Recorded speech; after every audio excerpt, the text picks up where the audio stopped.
Good day, fellow investors. Unilever has changed recently, different focus, different management, and therefore I have to correct myself on the negative things that I had been saying about Unilever since I started this YouTube channel in 2018. Now I think it could be a good, interesting dividend stock to buy for a diversified dividend portfolio. Because even Terry Smith bashed Unilever's management for their GSK offer near-death experience, and that is the management that was there before, and I have been pretty correct on saying that you don't gain much by investing in Unilever for the last 6-7 years, and I did 10% as discussed last week over that period. The S&P 500 did even better, so the management had to go. That has happened, and therefore we have to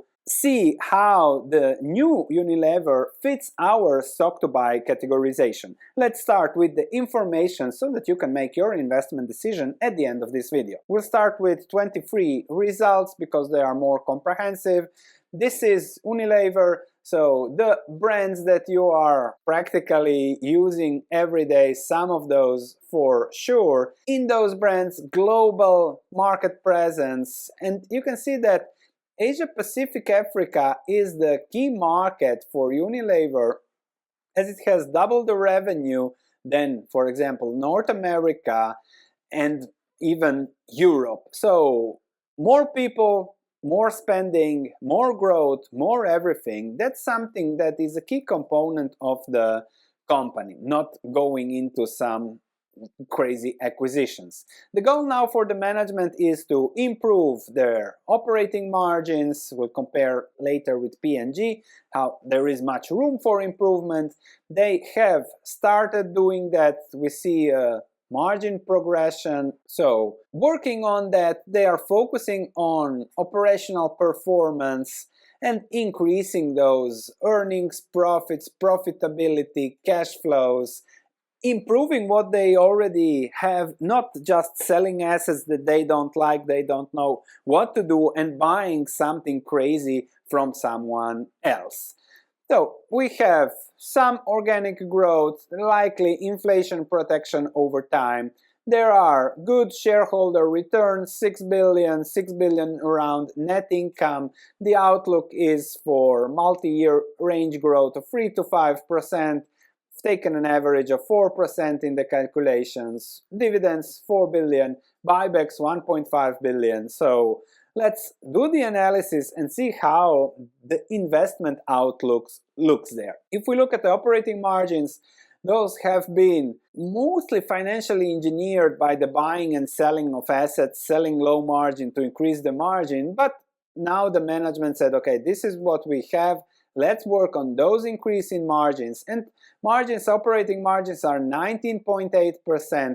Compare that to P&G at 24%. That's a 5% margin difference. That's 2x the net income and free cash flows. If they can achieve that, the stock will also be at 2x if that happens, of course, because then the net income would double, and when that happens, you have a great reward as an investor. As said, they are rewarding shareholders with the net income. The current yield is 5% from the earnings.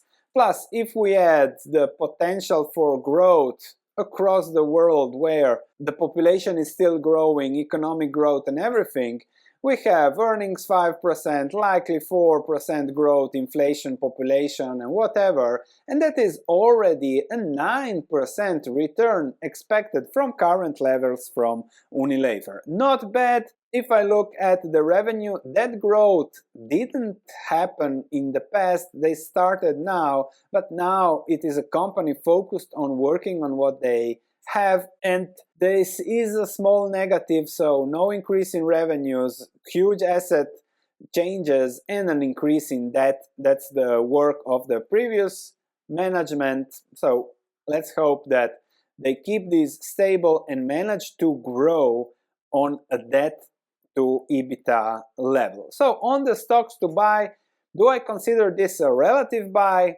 Dividend plus growth? Yes, as I said, 4% dividend, 5% buybacks plus 4% growth. That's a 9% company, consumer, defensive, whatever. This likely then fits a good dividend portfolio compared to a P&G. The P ratio is higher, the dividend yield is lower. I'm thinking that compared to the market, it is a relative buy. An absolute buy depends how the 9% fits you, accepting that there will be ups and downs over time.